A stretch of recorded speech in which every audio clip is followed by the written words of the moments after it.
Olá, seja muito bem-vindo. Hoje a gente vai mergulhar num mistério que define o nosso dia a dia. Por trás de cada preço que a gente vê, do cafezinho ao smartphone, existe um balé invisível de forças. Um cabo de guerra silencioso entre quem quer comprar e quem quer vender. Essa é a história da oferta e da demanda. E para a gente começar essa investigação, eu te lanço uma pergunta que à primeira vista parece não ter pé nem cabeça. O que é que um conflito do outro lado do mundo tem a ver com o valor de um carro de luxo de segunda mão? A resposta, por mais incrível que pareça, revela o quão conectado nosso mundo econômico realmente é. E ela se baseia nos mesmos princípios que explicam por que um simples sorvete fica mais caro num dia de calor. Para a gente desvendar essa conexão, nosso caminho vai ser o seguinte. Primeiro, vamos entender o palco onde tudo acontece, o mercado. Depois, vamos conhecer os dois protagonistas, os compradores e os vendedores. Aí, a gente chega no clímax, o momento em que essas forças se encontram e se equilibram. E por fim, vamos usar tudo isso para entender como os preços, no fim das contas, organizam a nossa economia. Então vamos lá. A resposta para aquele nosso mistério do Cadillac começa num lugar que todo mundo aqui conhece muito bem. Um lugar que a gente visita todos os dias, mesmo sem perceber. Esse lugar é o mercado. Mas o que exatamente é um mercado na visão de um economista? Pois é, um mercado não é necessariamente um lugar físico, com paredes e um teto. É uma ideia, um conceito. É qualquer ambiente onde compradores e vendedores interagem. Pense no mercado global de petróleo ou no mercado de sorvetes aí da sua cidade. O que importa é que existem duas forças fundamentais em jogo. A demanda, que é o desejo de quem compra, e a oferta, que é a disposição de quem vende. Vamos começar a conhecer os personagens dessa nossa história. E o primeiro deles, claro, são os compradores. O comportamento de todo mundo que quer comprar alguma coisa, quando somado, cria essa força poderosa que os economistas chamam de demanda. E esse comportamento quase sempre segue uma regra bem clara. É a lei da demanda. E ela é super intuitiva, é uma coisa que a gente sente no bolso, né? Se o preço de alguma coisa sobe, a gente pensa duas vezes antes de comprar. Provavelmente vai comprar menos. Agora, se o preço cai, se tem uma promoção, aí a gente se anima a comprar mais. Essa relação inversa, um sobe e o outro desce, entre preço e quantidade, é um dos pilares de toda a economia. E olha só que legal, a gente pode visualizar isso direitinho. Esse gráfico aqui mostra o que a gente chama de curva de demanda da Catarina por sorvete. Repara como a linha desce da esquerda para a direita. Lá em cima, com o preço a R$3, ela não quer nenhum. Mas conforme o preço vai caindo, a vontade dela de comprar vai aumentando. A 50 centavos, ela já topa comprar 10. Essa linha é simplesmente o desenho da lei da demanda em ação. Ok, até aqui tudo certo. A gente viu como uma mudança no preço faz a Catarina andar para cima e para baixo naquela mesma linha. Mas a vida é mais complicada, né? O preço não é a única coisa que influencia nossas decisões. O que acontece quando outros fatores entram nessa equação? Pois é, coisas como a nossa renda, por exemplo. Se a gente ganha um aumento, talvez queira comprar mais sorvete. Não importa o preço. Ou os nossos gostos, de repente vira moda tomar sorvete. Ou até o que a gente espera que vai acontecer no futuro. Todos esses elementos podem mudar a quantidade que as pessoas querem comprar, mesmo que o preço não mude um centavo. E quando isso acontece, a gente não se move mais ao longo da curva. A curva inteira muda de lugar. Imagina só esse cenário. Sai uma pesquisa científica dizendo que tomar sorvete faz bem para o coração. O que acontece? Todo mundo vai querer mais sorvete, em qualquer faixa de preço. A curva inteira, pum, se desloca para a direita. Se a notícia fosse ruim, a curva se deslocaria para a esquerda. Essa é a grande sacada. Uma mudança no preço causa um movimento na curva. Uma mudança em qualquer outro fator causa um deslocamento da curva. É uma mudança no jogo todo. Beleza, então. O lado dos compradores está entendido. Agora vamos atravessar o balcão e olhar para o nosso outro personagem fundamental, o vendedor. O comportamento de todos os vendedores juntos cria a segunda grande força do mercado, que é a oferta. Para quem vende, a lógica é exatamente oposta. Pensa bem, se o preço do sorvete está lá em cima, vender um ótimo negócio, dá mais lucro. Isso é um super incentivo para produzir mais e mais. Agora, se o preço despenca, a margem fica apertada, e aí não vale tanto a pena produzir. Essa é a lei da oferta, uma relação direta. O preço sobe, a quantidade oferecida sobe junto. E claro, a gente também pode desenhar isso. Essa aqui é a curva de oferta de um vendedor chamado Ben.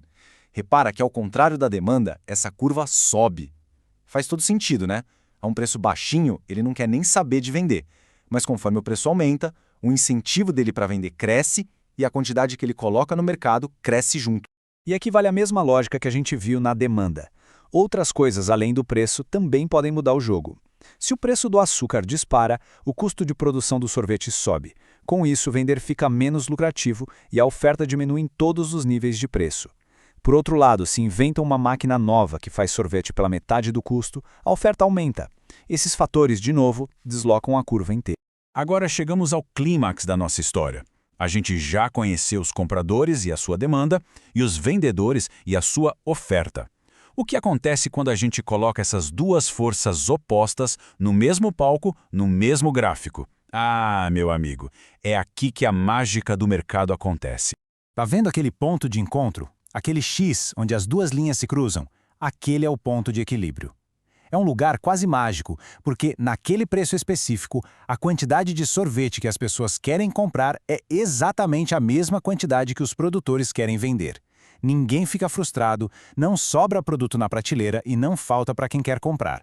É o encaixe perfeito. Mas e se o preço estiver fora desse ponto? Bom, o mercado não gosta de desequilíbrio. Se o preço está alto demais, o que acontece? Os vendedores se animam e produzem um monte, mas pouca gente topa pagar caro. Resultado, sorvete encalhado no estoque. É o excedente. A única saída é baixar o preço.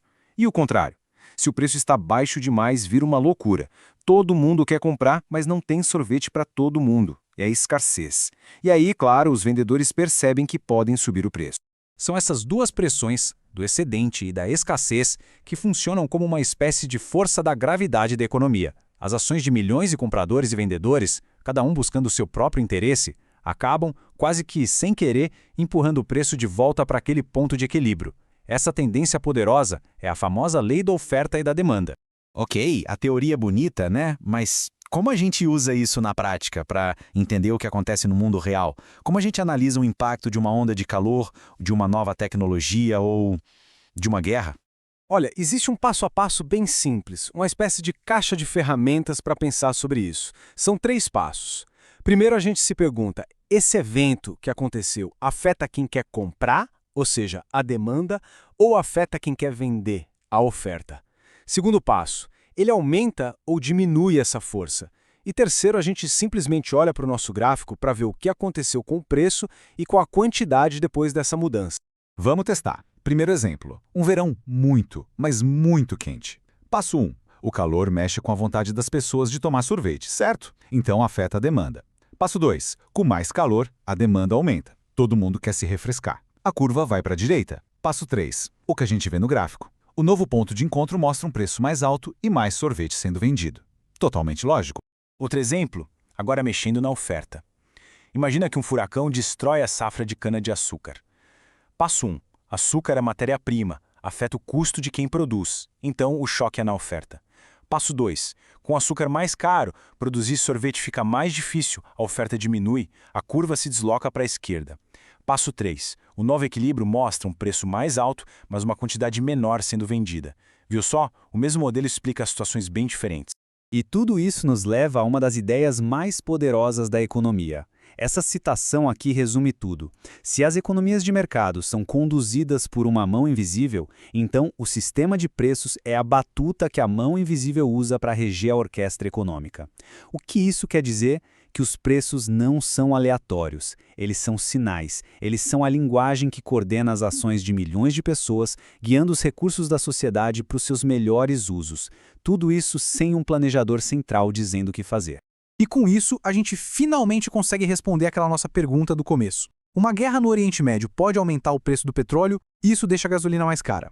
Com a gasolina cara, a oferta de carros novos pode diminuir, porque fica mais caro produzi-los e transportá-los. O preço de carro novo sobe. Como resultado, mais gente pode procurar um carro usado, como um Cadillac. A demanda por carros usados aumenta, deslocando a curva para a direita. Resultado final, um preço de equilíbrio mais alto para o Cadillac usado. Viu como tudo está conectado por essa teia de preços? E isso nos deixa com uma reflexão final. Se os preços são esse mecanismo de alocação tão poderoso, o que será que acontece quando a gente tenta controlar ou fixar esses preços à força?